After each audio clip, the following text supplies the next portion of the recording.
இன்றைக்கி வந்து நம்ம இட்லி பொடி பண்ண போகிறோம். ஸோ அதுக்கு வந்துட்டு மொத்தமாக 14 ஐட்டம்ஸு நான் எடுத்து வச்சுருக்கேன். ஃபஸ்ட்டு கருவேப்பிலை, வரமிளகா, குருமிளகு, எள், அரிசி, கடலைப்பருப்பு, பொட்டுக்கடலை, பருப்பு, உளுந்து, கேஷ்யூ, அதுக்கப்புறமா கொள்ளு, நிலக்கடலை, அதுக்கப்புறமா பெருங்காயம், அப்புறம் வந்துட்டு சால்ட்டு. ஸோ இது வச்சு தான் நம்ம இட்லி பொடி செய்ய போகிறோம். ஒவ்வொன்றா தனித்தனியாக வறுத்தெடுக்க போகிறோம். ஸோ நம்ம இப்போ ஸ்டார்ட் பண்ணிடலாம். இப்போ நம்ம ஒவ்வொன்றா வறுக்க போகிறோம். ஃபஸ்ட்டு அரிசி.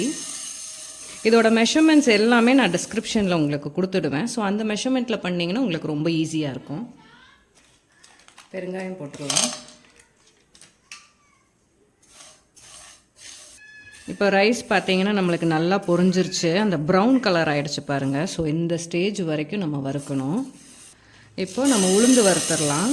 இதுவும் நல்லா ப்ரௌன் கலர் ஆகிற வரைக்கும் நம்ம வறுக்கணும். இப்போ உளுந்து பருப்பு வந்து நல்லா ரோஸ்ட் ஆகிடுச்சு, உங்களுக்கு பார்த்தா தெரியும். ஸோ நல்லா ப்ரௌன் ஆகிடுச்சு. ஸோ இந்த ஸ்டேஜ் வர வரைக்கும் நம்ம வறுக்கணும். கடலைப்பருப்பை வறுத்துடலாம். இதுவும் நல்லா ப்ரௌன் கலர் ஆகும். நான் எதுக்காக தனித்தனியாக நம்ம ரோஸ்ட் பண்ணுறோம் அப்படின்னு பார்த்தீங்கன்னா, ஒவ்வொன்றுக்கும் வந்துட்டு ஒவ்வொரு டைம் எடுக்கும்.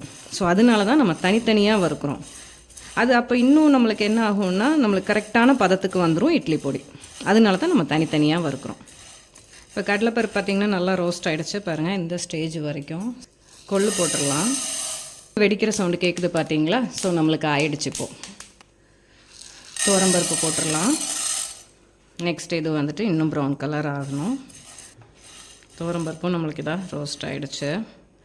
இதை எடுத்துடலாம். நம்ம நெக்ஸ்ட்டு வந்து குருமிளகு ஆட் பண்ணிடலாம். குருமிளகு ஆட் பண்ணிடலாம். இதுவும் உங்களுக்கு பொரிஞ்சதுன்னு அந்த வெடிப்பு சவுண்டு வரும். ஸோ நம்ம அந்த ஸ்டேஜில் எடுத்துடலாம். நீங்கள் நினைக்கலாம், ஏன் நம்ம குருமிளகும் வரமிளகும் இவ்வளோ எடுக்கிறோன்னு சொல்லிட்டு. ஒரே விஷயந்தான், நாள் ஆக ஆக அதோட காரத்தன்மை வந்துட்டு கம்மியாயிடும். ஸோ அதனால தான் நம்ம இவ்வளோ குருமிளகும் வரமிளகாவும் எடுத்துருக்கோம். குருமிளகு ஆயிடுச்சு. நிலக்கடலை, கேஷ்யூ ஆட் பண்ணிடலாம். இதுவும் நல்லா ட்ரை ரோஸ்ட் பண்ணிடலாம். நம்மளுக்கு முந்திரியும் நிலக்கடலையும் நல்லா ரோஸ்ட் ஆகிடுச்சு. எள்ளு போட்டுடலாம். எள்ளு மட்டும் கொஞ்சம் சீக்கிரம், ஏன்னா வந்துட்டு இல்லாட்டி அந்த கருகின ஸ்மெல் வந்துடும் நம்மளுக்கு. சீக்கிரம் அது பொரிஞ்சிடும். பொரியிற சவுண்டு கேட்டிங்க பார்த்தீங்களா?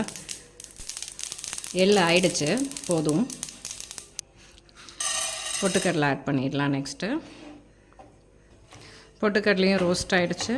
நெக்ஸ்ட்டு நம்ம வரமிளகாவும் கருவேப்பிலையும் வந்துட்டு நம்ம வறுக்க போகிறோம். வரமிளகா ஆட் பண்ணிடலாம். வரமிளகா நம்மளுக்கு வறுபட்டுருச்சு. நெக்ஸ்ட்டு கருவேப்பிலை வறுத்துடலாம். கருவேப்பிலை வந்துட்டு நம்ம கழுவி வெயிலில் காய வச்சு ஆட் பண்ணுறோம். இதுவும் நல்லா ட்ரை ரோஸ்ட் பண்ணிடலாம். கருவேப்பிலை நல்லா ரோஸ்ட் ஆகிடுச்சு. இப்போது நம்ம இதை எடுத்துடலாம். கேஸ் ஆஃப் பண்ணிவிட்டு நம்ம உப்பை வந்துட்டு அதில் கொஞ்சம் ரோஸ்ட் பண்ணுறோம். எதுக்காக அப்படின்னா, கல்லுப்பில் வந்து எப்போவுமே ஈரப்பதம் இருக்கும். அந்த ஈரப்பதம் போகிறக்காக கேஸ் ஆஃப் பண்ணிவிட்டு அதே பேனில் கொஞ்சம் வச்சிங்கன்னா போதும்.